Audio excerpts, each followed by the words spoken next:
Hello, everyone. My name is Chandrasekhar. I am the CEO and founder of SecPod. Welcome to the SecPod webinar series. Thanks to everyone who have joined us from different parts of the world. I really appreciate your presence. Please do post your questions. We'll be able to answer towards the end of the session. The purpose of today's webinar is to establish, if at all there is a connection between cybercrime, cyber attacks, and vulnerabilities.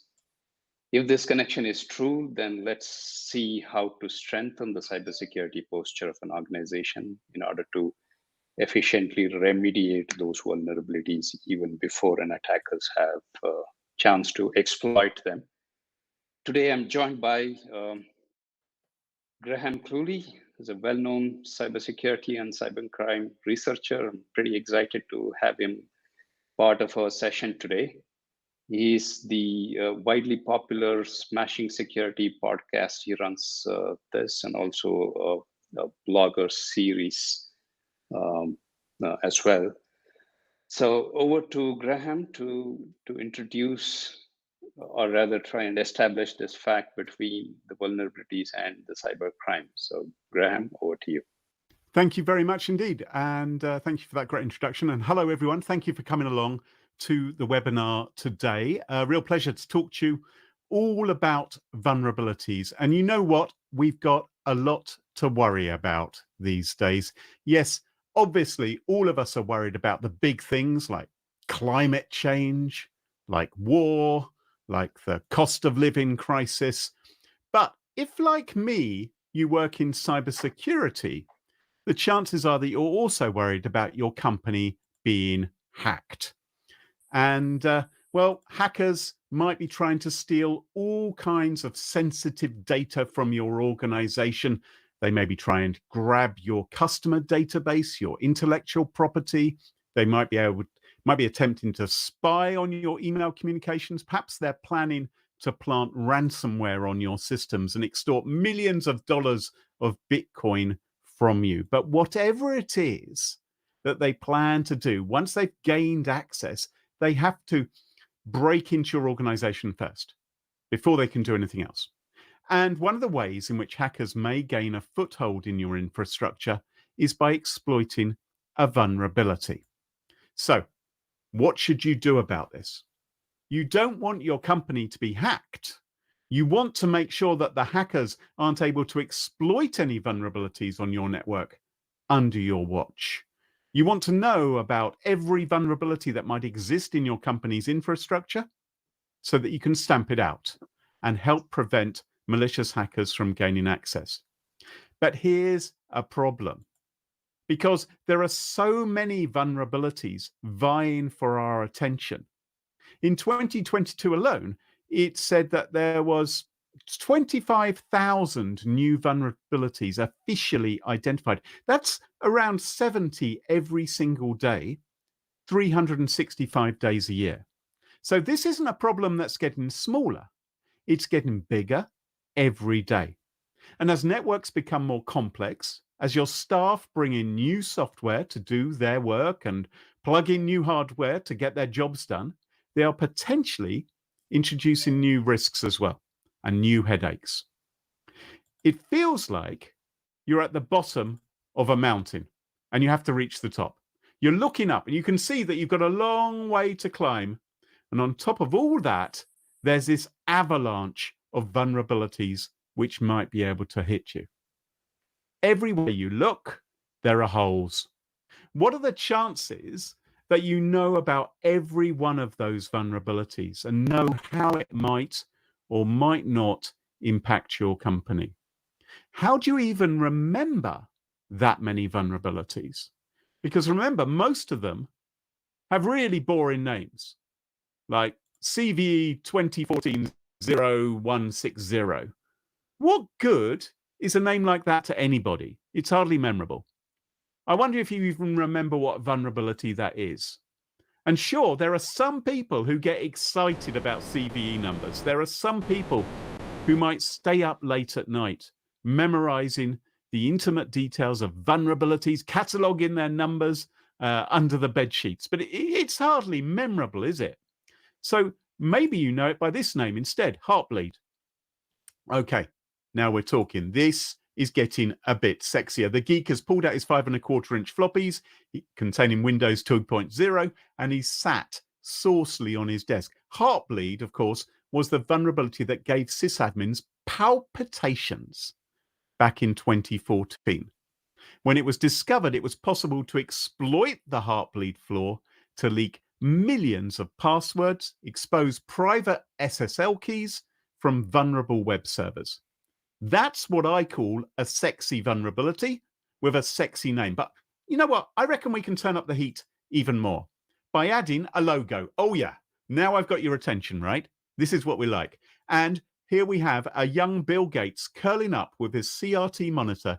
I think we can all agree that Heartbleed started a trend for marketing departments of security companies to come up with sexy names and even logos for the vulnerabilities that their analysts uncover. And of course, there was this spate of new vulnerabilities coming along: Heartbleed, Meltdown, Cable Haunt, Shell Shock, Smack, Cloudbleed, Image Track, Dirty Cow, Stage Fright, eFail, Acropolis, oh my God, Spectre, Drown, Alpaca Ghost. You get the idea. Marketing departments were really, really busy. Suddenly, any vulnerability worth its salt had to have a logo, had to have a website. These are the bugs which made the headlines. They've got cool names, they've got websites, they may even have a theme tune. They are, in short, really darn sexy, which is all great for raising awareness of those vulnerabilities. But sometimes it meant that those with the best names, the vulnerabilities with the really sexy names, were given more attention than they deserved compared to the vulnerabilities which, how boring, didn't have a cool logo. Take a look, for instance, at OWASP's top 10. This is the top 10 most critical security concerns for web application security. It's all broken access control and SQL injection attacks and cryptographic failures. It's not sexy at all. And this sexiness issue is a significant problem because the bugs with the media-friendly logos aren't the ones, well, they aren't the only ones we need to fix, because they're not the only ones being exploited by malicious hackers. And with so many vulnerabilities, how do you prioritize what hole needs to be plugged first? This is a challenge, and organizations are facing this challenge. First of all, there's the sheer scale of the vulnerability problem. Like I mentioned, 25,000 new vulnerabilities discovered last year, over 70 every day.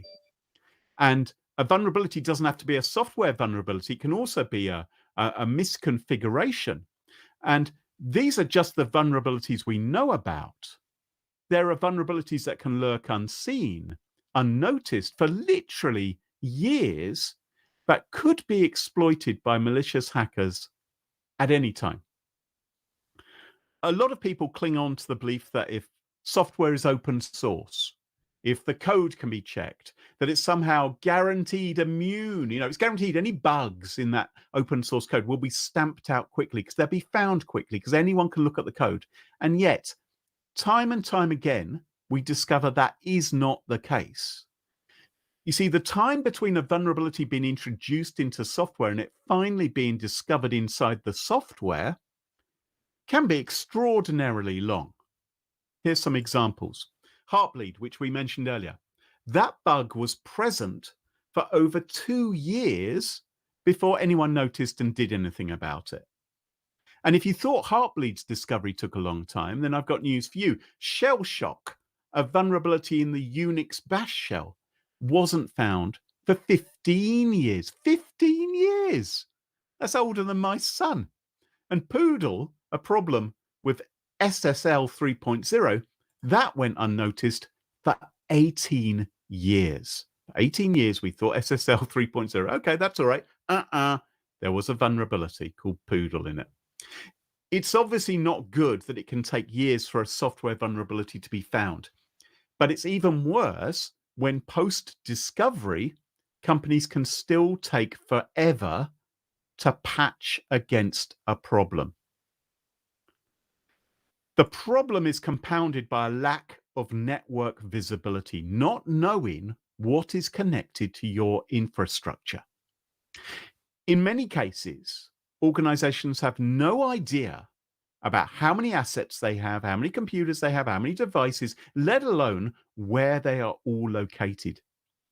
In any organization, it's normal for different devices, on or off premises, wired or wireless, to be constantly added or removed. And this can present an opportunity, a real opportunity for malicious hackers to take advantage of systems that contain vulnerabilities or misconfigurations. So you always want to know what is attached to your network, whether it could be vulnerable or not. And you want to know what your staff might be plugging into your systems. That is a lesson that Iran's nuclear program discovered to its cost. Someone at the Natanz nuclear facility plugged in a USB stick when they really shouldn't have plugged in an unauthorized USB stick. On that USB stick was the Stuxnet malware, which exploited a software vulnerability to infect systems at the uranium enrichment facility at Natanz, and ultimately caused a series of major technical problems for the site's centrifuges. It caused physical damage. That was done to Iran's nuclear program, that damage, by what at the time was considered the most sophisticated malware ever seen, exploiting a vulnerability to jump the air gap and do its dirty work. Well, who could have been responsible for such a nasty piece of malware? Is it a cybercrime gang living under a volcano? Is it a chapter of motorcycle riding Hell's Angels? No, it was these guys, with a little help from their friends. Yes, it was later discovered that the US Obama administration, working with the Israelis, were behind the cyber attack, which got out of control and accidentally infected other computers elsewhere in the world, drawing attention to itself. That's why we know about it. But it's not just the West who are behind cyber attacks exploiting vulnerabilities, of course. Take a look at these chaps here. According to the United States, these 4 men were all members of China's People's Liberations Army, that the hacking unit at the PLA called the 54th Research Institute. They're now some of the most wanted people by the FBI. They are accused of engaging in a 3-month-long campaign, which saw the sensitive personal information of more than 150 million Americans, Canadians, and British stolen from this company, Equifax. Information stolen included social security numbers, addresses, birth dates, driver's license details, credit card information. The FBI described it at the time as the largest theft of sensitive, personally identifiable information by state-sponsored hackers ever recorded. But Equifax's problems didn't end there. The men were also accused of stealing trade secret information, such as Equifax's data compilations, their database designs. Now, it's probably never easy to keep a determined state-sponsored attacker out of your organization, but Equifax was found to have done a pretty poor job of securing its network. After the breach was disclosed, it was revealed that the company had made a number of major security lapses. For instance, using admin, just the word admin, as a username and as a password as well. Not a great choice. But Equifax's investigation into the breach also found that the hackers had exploited a vulnerability in Apache Struts, CVE 2017-5638, if you're counting, was the name of the vulnerability. It was a vulnerability in its online dispute web portal, which was done in order to access personal information. The data was exfiltrated via the vulnerability between May and July 2017. Now, what's awkward is that vulnerability had been made public months earlier, in early March 2017, meaning Equifax could have patched against the flaw in a timely fashion, but they didn't do it. Equifax admitted that it had been aware of the vulnerability, but for some reason had failed to patch its vulnerable systems. And this obviously caused a nightmare for Equifax and for the public at large. The attack was particularly significant for some of Equifax's staff. Equifax's chief information officer and also the CSO, they were, quote, retired with immediate effect. And shockingly, some of Equifax's staff were later found guilty of insider trading before the breach was made public. They took advantage of the fact that they knew there was very bad news for the company around the corner. They knew about the breach, so they traded their shares in order that they made money rather than lost money, helped them make profitable decisions with their share portfolio. Well, that's Equifax, but here's a nightmare for another organization. It looks harmless enough, but it's what a nightmare can actually look like. This is a GitHub repository used by developers at this company. These are the offices of a company called SolarWinds, a $5 billion company that manages the network infrastructure for everybody, absolutely everybody, including over 425 of the US Fortune 500, the top 10 US telecoms companies, all branches of the US military, the Department of Justice, the President's Office, Microsoft, Intel, Google, the list goes on and on. SolarWinds has lots of big companies as customers. And the problem with their GitHub repository was that it was public. And it was public to the whole world. And inside the code on that GitHub repository was a hard-coded plain text password for one of the company's update servers. What was the password? SolarWinds 123. Arguably not a great password. A company that had its GitHub repository misconfigured allowed hackers to gain access to its code, which calamitously contained a hard-coded plain text password.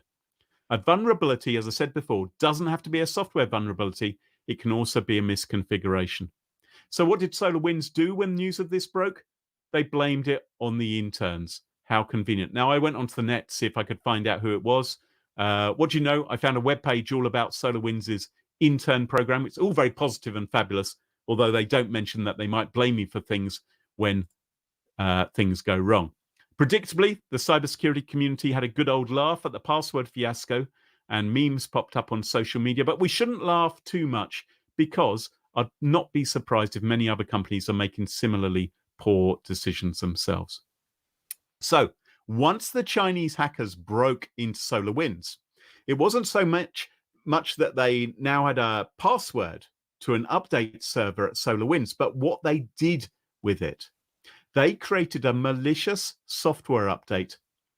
That malware they called Sunburst, and this was a software supply chain attack. Sunburst was injected into the SolarWinds build process. It intercepted the build process. It ran when the source code was being compiled. And then afterwards in the process, it confirmed it had been audited. Sunburst swapped the original source code with its own malicious code at the precise point where it was about to be compiled into machine code, thus avoiding detection. It was then injected into an update for SolarWinds, which was made available to customers. And after that, the malware waited maybe a couple of weeks before doing anything malicious. And when it triggered, it disabled all of those customers' antivirus and forensic security tools in order to stay undetected. And then it started looking for other vulnerabilities on the network to exploit. As many as 18,000 of SolarWinds' corporate customers were affected by this. They installed the malicious updates and were now compromised with a remote access Trojan. And the hackers hung around undetected for around about 9 months, able to gain access to data and email accounts. This is, of course, a supply chain attack. And in recent years, software supply chain attacks have continued to evolve. Proliferation of open source software, third-party dependencies has introduced new challenges for organizations. Because if a malicious hacker compromises a software company's updates, they can inject malware into the company's customers' computers as well. So supply chain attacks can introduce vulnerabilities into your organization. And of course, the consequences of a supply chain attack, they can vary. Some are more obvious than others. Here's one which I saw. Bad news if you wanted to eat chicken wings and cheesy crust pizza, because this particular business got hit by ransomware. And ransomware continues to be one of the main ways that cyber criminals make money, increasing their demands by infecting more and more PCs in your infrastructure through the exploitation of vulnerabilities in your organization. And then, of course, they put the data which they steal up for ransomware, up for ransom. So they're extorting money from you. Vulnerabilities, a big headache. So you'd be wrong to think this vulnerability problem is not serious. And it's a mistake to think that it has to be a 0-day vulnerability that vendors haven't yet created a fix for. It's all kinds of vulnerabilities. The truth is that old vulnerabilities can also be exploited if you haven't patched or mitigated against them. Doesn't have to be a 0-day vulnerability that causes your company to fall victim to hackers. An old vulnerability can also be exploited if it hasn't been patched against. So don't leave things poorly configured like this GitHub repository. So why are all these attacks? Why are they all happening? It's a very simple explanation for that. Cybercrime is big business today. And the bad guys are literally making millions, in some cases, hundreds of millions. And the impact is very real. And the damage to the reputation of your business and corporate brands is potentially enormous. Clint Eastwood, when he was Dirty Harry, famously asked, are you feeling lucky, punk? And maybe the IT chiefs at companies around the world need to ask themselves a similar question every morning. Will today be the day that they suffer a data breach or learn their systems being compromised by hackers who've encrypted their servers because they didn't know about a vulnerability on their systems? I'm afraid it's not a question of if you will get hacked. It's rather more a question of when you will get hacked, because you will get hacked to some extent or another. There'll be some kind of security incident.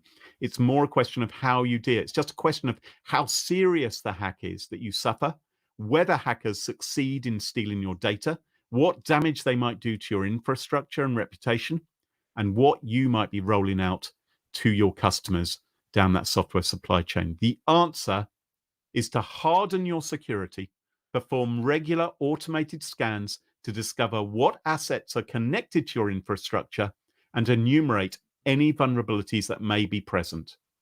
Make sure that you're taking the threat of vulnerabilities seriously to prevent your company being the next victim. Thank you very much. And I'll hand over now for the next section of the webinar. Cheers.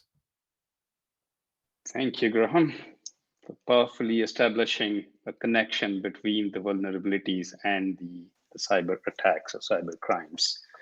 You also covered you also helped us establish another fact, that it is not just a software vulnerability, but it's also the misconfiguration. It can be human stupidity in some of the cases that you covered, going through array of cyber attacks that we have seen in the recent past. Thank you for doing that. So, very imperative that every attacker leverages some sort of a weakness that is present in the IT infrastructure that we are trying to safeguard. Those vulnerabilities that are widely open is what attackers are all after.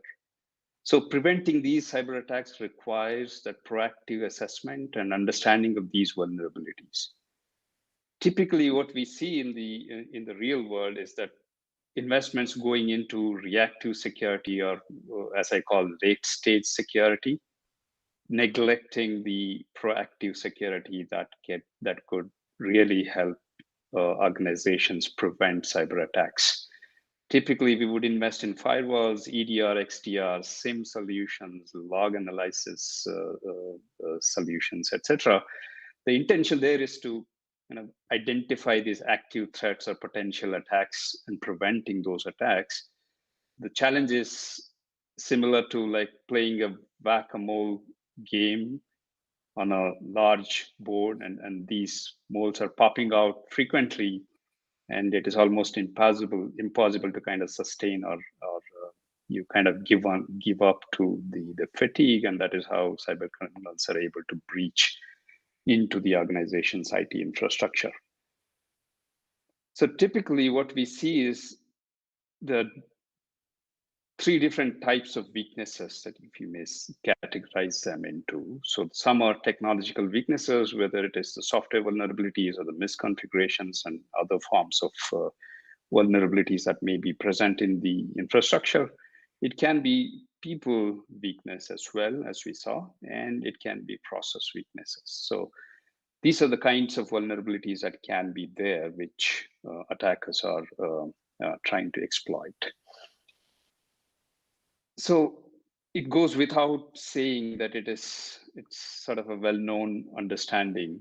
It's important to understand, assess your IT infrastructure against these vulnerabilities and apply measures to fix them before an attackers have opportunity to exploit them. So that is an important point that I'm making here. It is important to identify these vulnerabilities and fix these vulnerabilities before an attacker could exploit these weaknesses.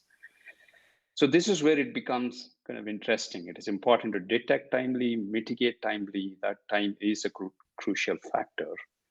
The challenge in implementing such a vulnerability management program is the tools ecosystem is not really supportive enough. So traditionally, vulnerability management was depicted this way: identify the vulnerability, assess vulnerabilities, prioritize vulnerabilities, remediate them, and report them. There's nothing wrong with this representation. Everything seems to be tied in, seems to work seamlessly. But in actual, this is definitely not the case when we have this, whenever we begin to implement a vulnerability management program within the IT infrastructure. So as we learned, vulnerabilities go beyond CVEs. It's not just the software vulnerabilities. It can be misconfigurations. It can be any other form of weakness that vulnerability, the attackers are after. And each of these layers or the phases in the vulnerability management program kind of operate in silo. None of these work in a unified, integrated fashion, because each of these are powered by point solutions. Each of them work independently, not seamlessly integrated. Typically, when we take up a task to perform a vulnerability assessment, you use any vulnerability scanner, you run a scan. That scan runs for a few days together, and maybe within 2 weeks to 3 weeks period, you have a vulnerability report that runs into thousands of pages. Now, as a security administrator, you will have to understand each of these vulnerability, identify what is the fix that I can apply, and then go ahead and use multiple different products to remediate these vulnerabilities. The stats say that organizations end up spending 3 to 5 months after detecting the vulnerabilities to mitigate it. So the challenge number one is the amount of time that we are taking to detect these vulnerability, and the challenge number two is, of course, mitigating these vulnerability. It hardly matters you know about a vulnerability, but you've not acted upon that vulnerability. It does not really help there. So it's important to have the mitigation in place, but we are spending up to 5 months to discover these vulnerabilities and mitigate them. Imagine a 0-day vulnerability that is published somewhere by a security researcher, and then you have to have a task of identifying whether your infrastructure is affected by that vulnerability. And then you take 5 weeks to identify such vulnerability. It is hardly useful. So that is where the problem is. So unless we implement an effective vulnerability management program, the problems continue to remain widely open, and organizations are subject to such exploitation that Graham talked about. So if I have to summarize that, we don't know if we have discovered all kinds of vulnerability. So there's low certainty. You don't know if you have identified all vulnerabilities and if you have mitigated those vulnerabilities. So you don't have control over infrastructure. And this entire process is not continuous and not automated. So because of the siloed interfaces and multiple point products that are there. None of them talk one to the other, so it is not seamless at all. So at SecPod, we have come up with a framework. We call it as Advanced Vulnerability Management Framework. All the phases that we talked about, implementing a vulnerability management program, we have unified into one single platform. From getting visibility into the IT infrastructure on a continuous basis, Graham talked about not knowing what is present within the IT infrastructure. It's extremely important for a cybersecurity personnel to know what is that they are trying to safeguard. So what computing devices are there, who is the participating users, what application stack is running, where is my infrastructure. So all of that is a critical knowledge that I should have. So and this has to be a continuous process. You need to know when at that point in time, not relying on outdated data that your scanner has produced. Once you have the visibility, it's important to normalize the infrastructure. There can be so many surprises that you kind of encounter when you start inspecting your infrastructure. There can be unwanted software, shadow IT. You don't even know what software are being used by the users. Are they supposed to have those privileges, an extra privilege that that is given to a particular user or not? So it's important to question those and normalize the infrastructure and then detect the vulnerability. When I say detect the vulnerability, it is not just discovering the software vulnerabilities as described by CVEs, but it's also going beyond software vulnerability into misconfigurations, into anomalies or different kinds of security controls, whether they are functioning or not. And then prioritizing these vulnerability into the actionable sort of a set that you want to start with. So here are the high critical vulnerabilities that I must act upon depending on the infrastructure that you have, the business context or the environmental context. And if that particular vulnerability is being exploited in the wild, obviously that becomes the priority vulnerability that you must act upon. And then feed that information into the remediation engine. So when I say remediation engine, you need to have not just the patch management solution, which helps us update the software. Of course, it is a critical function, but you also need to have the ability to fix misconfigurations. As we saw, admin or SolarWinds 123 is definitely not the password policy that you must have within your organizations. Those are misconfigurations, and those need to be fixed. And going beyond misconfiguration, there can be hundreds of security controls that you can actually apply to eliminate certain vulnerabilities. Maybe there is a 0-day vulnerability and there is no software patch available. You may have some workaround that you can think of applying. So you need to have those additional controls going beyond patches. So I'm talking about holistic remediation here. Once it is remediated, of course, you need to demonstrate whether the remediation is successful and if vulnerabilities are truly eliminated. And this entire process needs to be a continuous process. It cannot be siloed. It cannot be taking number of weeks to understand the vulnerability, months to remediate vulnerability. It needs to be as much automated as possible, making it into a daily routine. So this is the framework that our product implements in our cyber hygiene platform called Sena Now. So we have a tool set to discover the giving visibility into the IT infrastructure, identify posture anomalies and normalize the IT infrastructure, detect vulnerabilities of different kind from software vulnerabilities to misconfigurations, and prioritize these vulnerability through a risk prioritization algorithm, and then feeding that information into the mitigation engine where we have patch management and endpoint management going beyond security patches. So this platform works across heterogeneous IT environment, which is typically what we see in every deployments that we conduct. So that is a quick summary of the platform. Let me take a few minutes to kind of give a glance of what I'm talking about, maybe a quick view of our platform itself. So we talked about visibility, detection, prioritization, and remediation. So this is our primary dashboard. So it gives visibility into the IT infrastructure.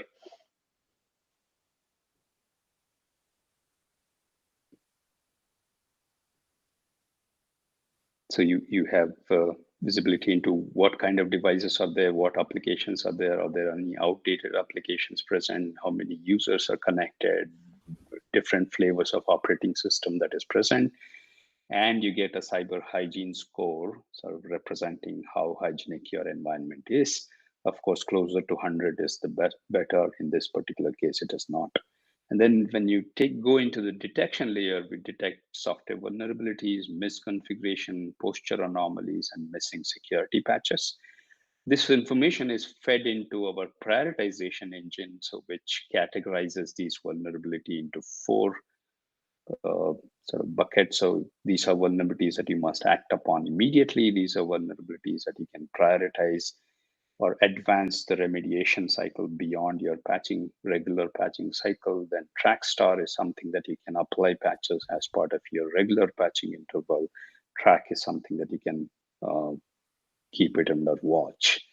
So these prioritized information is fed into our remediation engine, which helps mitigate all of these vulnerabilities within the same console.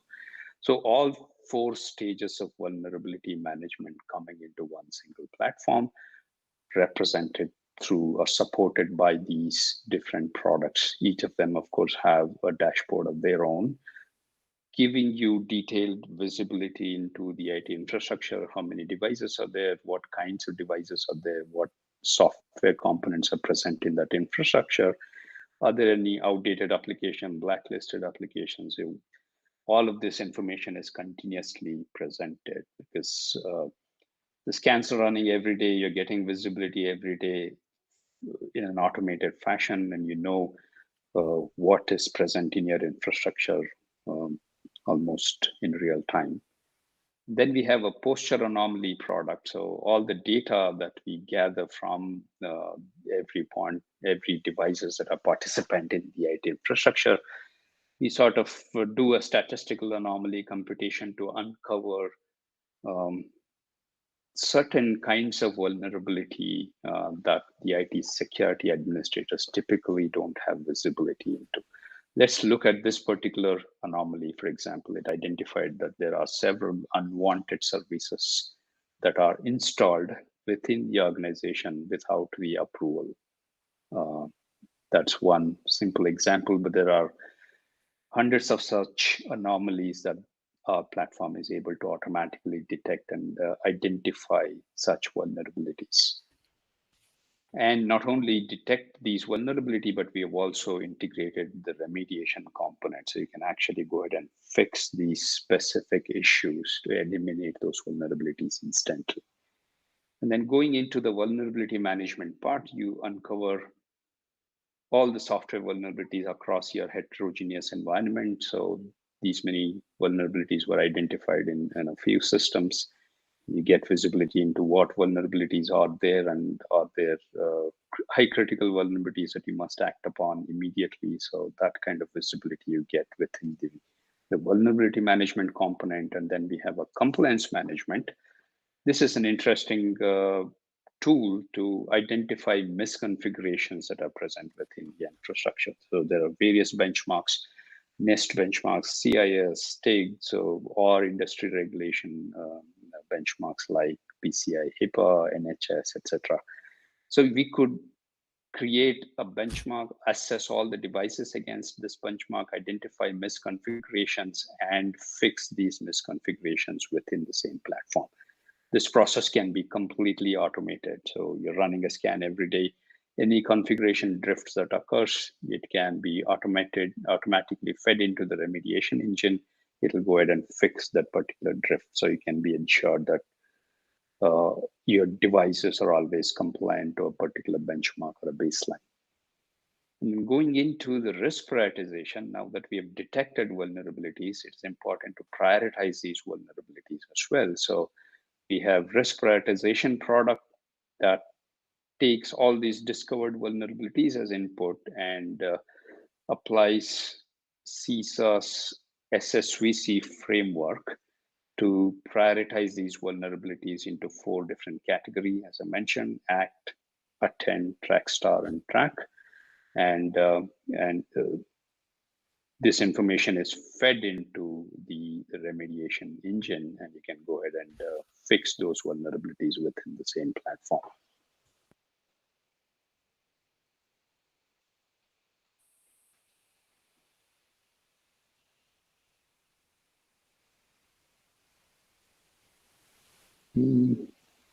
Let me move into the remediation part. So we have patch management covering the heterogeneous environment, whether it's Windows, Linux, or Mac, or third-party applications that you want to effectively remediate. So the important thing that you see in the patch management product is this connection.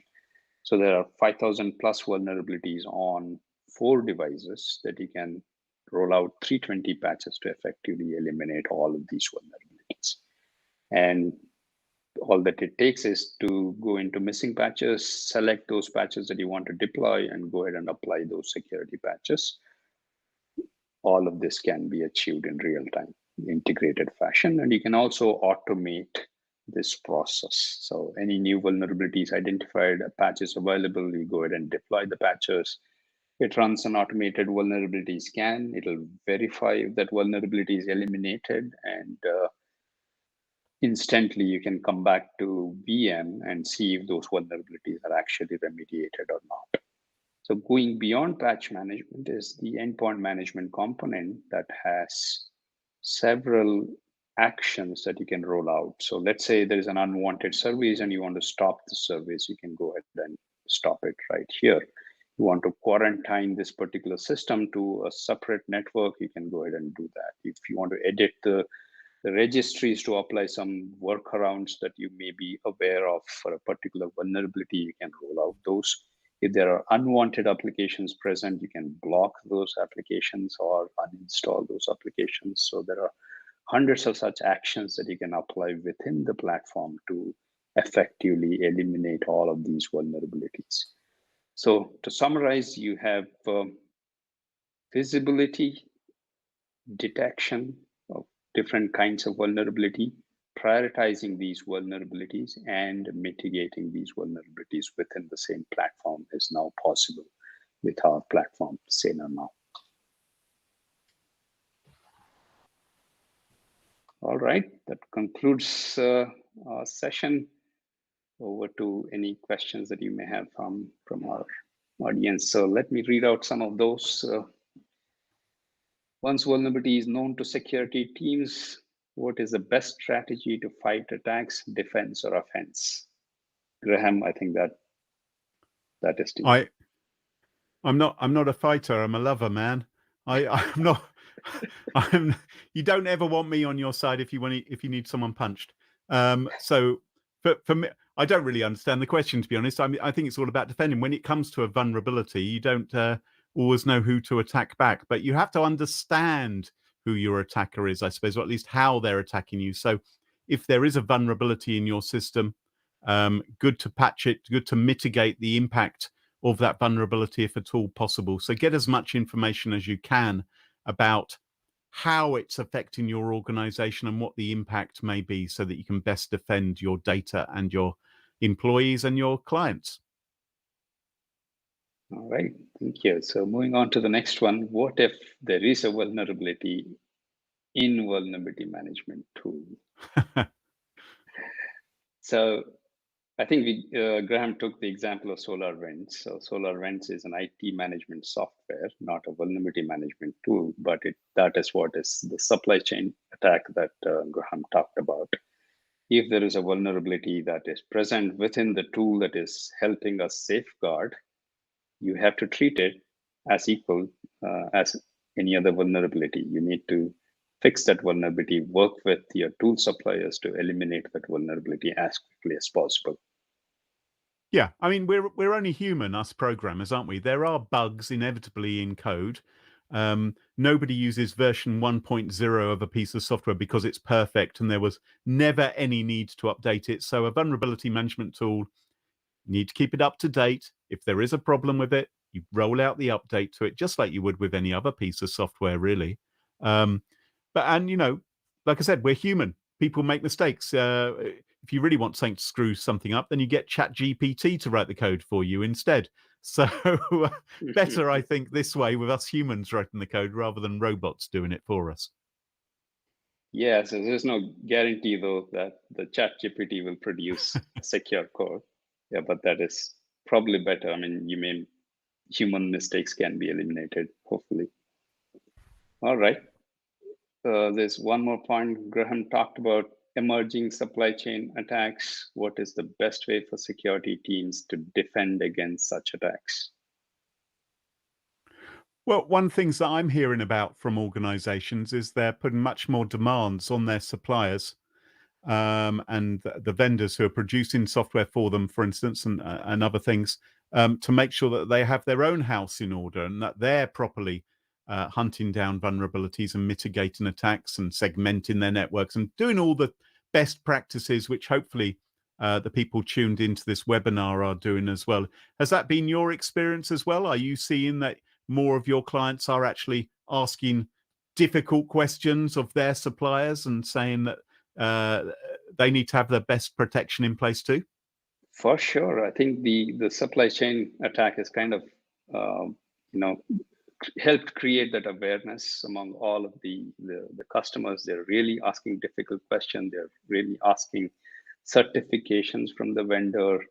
Have you done penetration testing on your own product? Have you performed a deeper analysis of source code vulnerabilities? Are you SOC 2 certified? So all kinds of questions are definitely coming in. So that is really a positive development in my view. All right. So question for Graham, you're popular. What do you see the biggest gap between the enterprise InfoSec and IT teams today? Where are they struggling in preventing cyber attacks? Oh, where are organizations struggling? I think it's all manner of different struggles which you're having if you work in IT security. One is that you may not have the proper backing of your board. There may not be enough funding for your part of the company. I'd hope that's less and less the case because we're constantly seeing more headlines about companies being hacked. So I hope that you're being given the resources. But I think many of us working in cybersecurity are overworked. We're working long hours. Inevitably, we can make mistakes. We might want some more backup to assist us to do the job properly. In terms of things which are getting overlooked, it's a sort of step aside in some ways from vulnerabilities, but certainly the avalanche of vulnerabilities is an issue. But another area where I think is often overlooked is the insider threat. I think a lot of companies are very focused on external attackers. And the truth is, there's also a considerable problem of people coming into your organization. You may even give them passwords to access databases. And what are those people going to do? Could they be extorted? Could they be bribed into doing bad things? Are they disgruntled in their job and going off somewhere else? Could they be taking your data with them when they leave? So, yeah, I'd say think about insiders as well and rogue agents inside your company. Yes. Next question. I think, what are your thoughts on alternative means, that is compensating controls of remediation? There are often many very real reasons why systems cannot be patched quickly or ever if older systems. Oh, I think you might answer that one better than me. Yeah, You may have more experience than that. I'll take the time. Certainly, I think so. Typically in the organization, so you have the end user computing, you have the server infrastructure, which may be running production load. So you can't be applying blindly all the fixes that are made available by the vendors. So that can have some dependency. It may end up breaking some of the production load that is supposed to be running at all times. So the fixing mechanism cannot be they're universally applied across all kinds of devices that are there within the infrastructure. Of course, production load must be handled slightly differently. You may want to kind of create a replica and then patch it, test it, make sure that those patches are working before rolling out those patches into the production environment. But at the same time, we need to ensure that this is done timely. Especially the production load is typically exposed to the internet. It's not like internal systems that are never connected to the internet. So timely fixing is important. At the same time, testing and ensuring that these production load continues to work as they were working before is important too. But when you go into end user computing, it may be kind of all right to go ahead and roll out these fixes quickly, because you will have some recovery mechanism available within the tool sets. For example, in our own tool set, there is a rollback available. So any change that you make can be rolled back to the previous state. So this kind of provides some sort of an assurance that even if something were to go wrong, you can always get back to the previous state.